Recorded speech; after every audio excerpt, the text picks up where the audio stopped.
स्वामी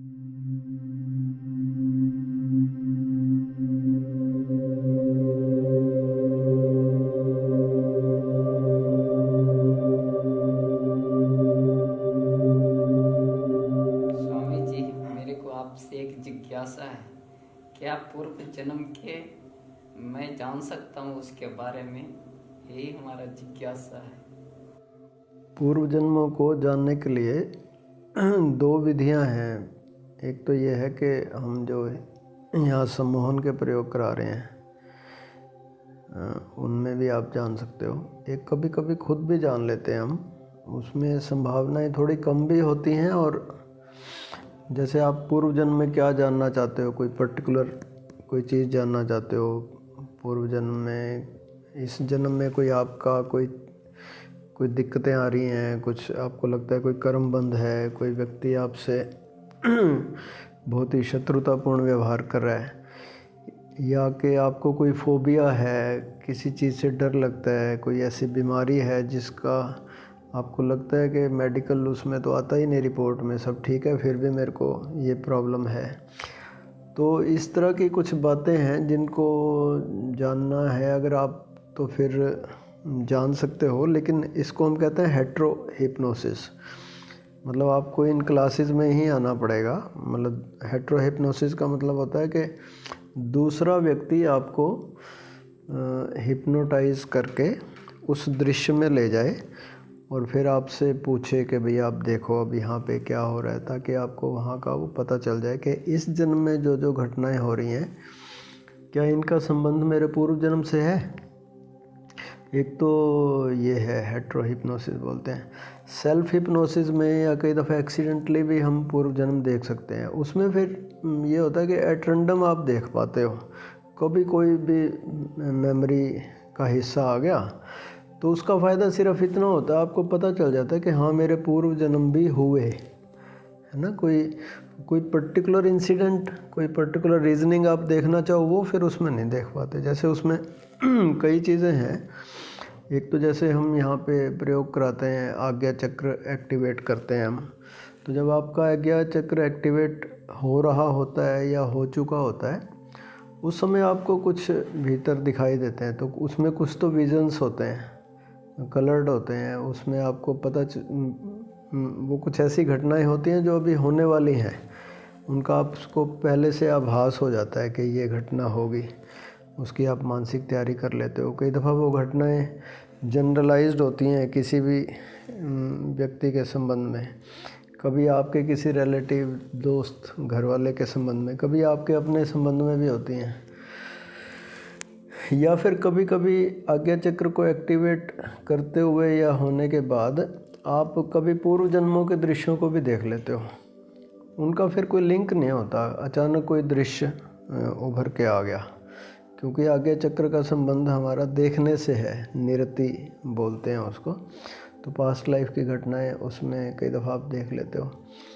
या हम कई दफ़ा आपको ये जो आउट ऑफ बॉडी एक्सपीरियंस कराते हैं यहाँ पे, जिसमें आप अपने आप को देख पाते हो कि मैं ये स्पिरिट, आपकी कॉन्शियसनेस को सिकोड़ा हमने और किसी एक चक्र से, पर्टिकुलरली जब आपको आज्ञा चक्र से बाहर निकालते हैं तो आप देख पाते हो, शरीर के अंदर भी फील कर पाते हो जब सिकुड़ी होती है चेतना, कि ये रहा मैं शरीर के भीतर और ये शरीर है मेरा, शरीर के अंदर हूँ मैं। फिर आप बाहर निकल गए, आउट ऑफ बॉडी एक्सपीरियंस आपको हुआ, तो जिसको आप समझ रहे थे मैं, आपको दिखता है कि ये तो मेरा शरीर है और मैं बाहर से इसको देख रहा हूँ, है ना। तो उससे भी आपको लेकिन ये करते करते कभी कभी आपको पास्ट लाइफ की मेमोरीज इसमें आनी शुरू हो जाती हैं।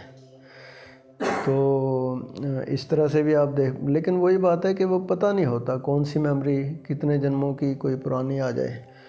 तो कभी डाउट भी होता है ये पास्ट लाइफ की मेमोरी है, कोई सपना तो नहीं था। कभी कभी सपने में भी आप पास्ट लाइफ की मेमोरी को देख पाते हो, उसका भी हमें क्योंकि पता नहीं चलता सपने में। अब क्योंकि सब कॉन्शियस खुला होता है तो पुरानी कोई भी मेमोरी बाहर आ जाती है। तो ऐसे भी तो उसका सिर्फ इतना ही फ़ायदा होता है कि हाँ पुराने जन्म होते हैं।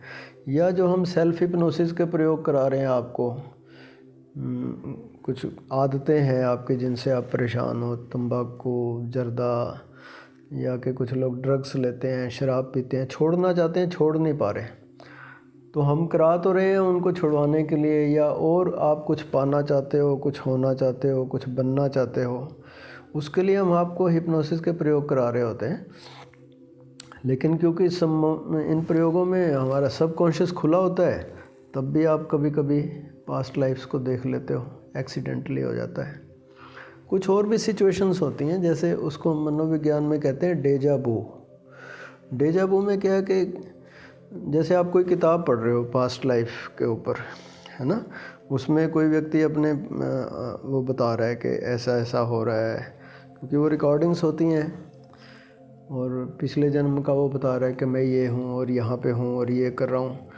कभी कभी वो सुनते हुए, पढ़ते हुए आपके अंदर की मेमोरी उस घटना से रिलेट कर जाती है और अंदर कुछ स्टिर हो जाता है, कुछ हिलता है, और आप किसी होते जागृत अवस्था में हो, पर पिछले जन्म से किसी से कनेक्ट कर जाते हो आप एकदम, आपको एकदम वो मेमोरीज आने लग जाती हैं, अरे ये तो मेरे साथ ऐसे ऐसे हुआ था।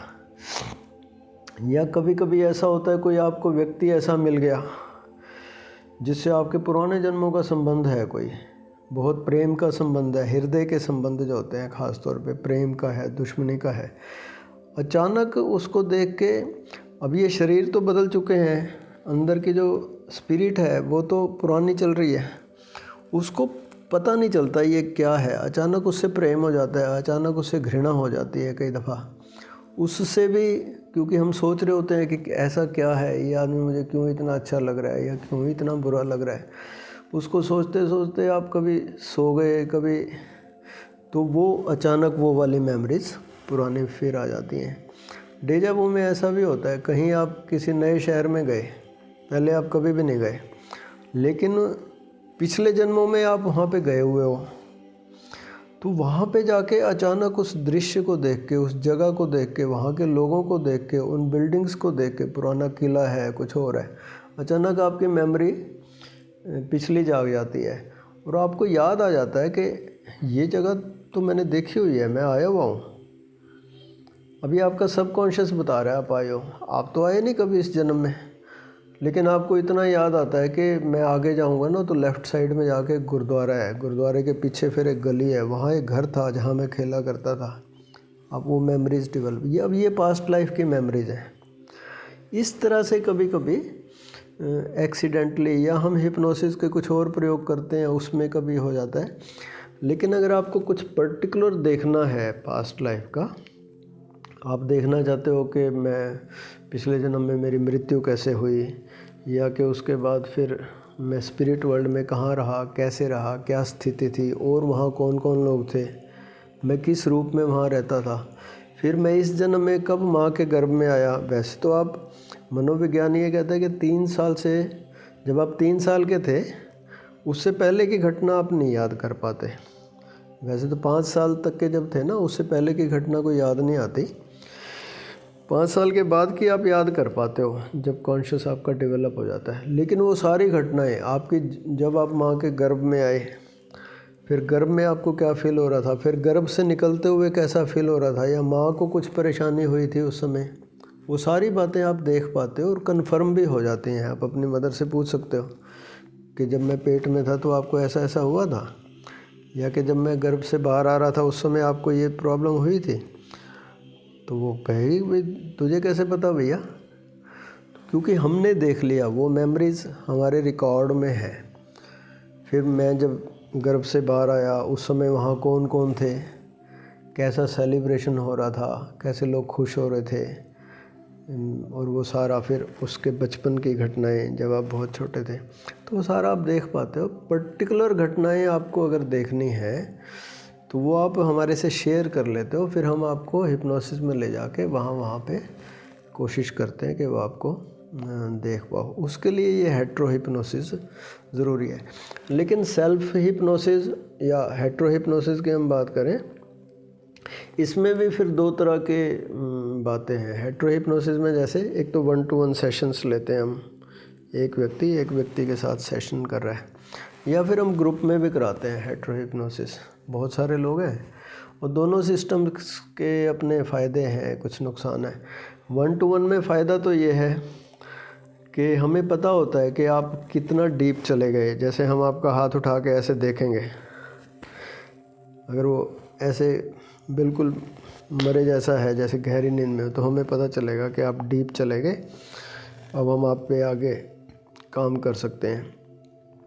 और अगर ग्रुप में हो तो हमें पता नहीं चलता कि आप कितने हिप्नोसिस में चले गए। कोई चला गया है, कोई नहीं चला गया। अब हम तो एक स्पीड से चलते रहेंगे, तो कुछ लोगों को होगा, कुछ लोगों को नहीं होगा। तो 1-to-1 में ये तो फ़ायदा हो गया कि हमें पता है आप कितने चले गए हिप्नोसिस में। लेकिन एक नुकसान भी होता है, ख़ास तौर पे मान लो मैं मेल हूँ और किसी फीमेल को मान लो मैं करा रहा हूँ, तो वो सहज नहीं हो पाएगी। एक कोई अजनबी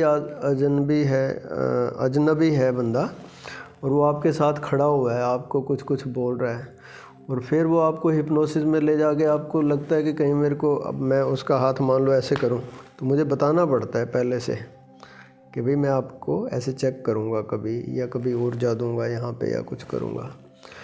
तो वो सहज नहीं हो पाता दूसरा आदमी कि कहीं कुछ इनअप्रोप्रिएटली ना टच करे या कुछ ऐसा।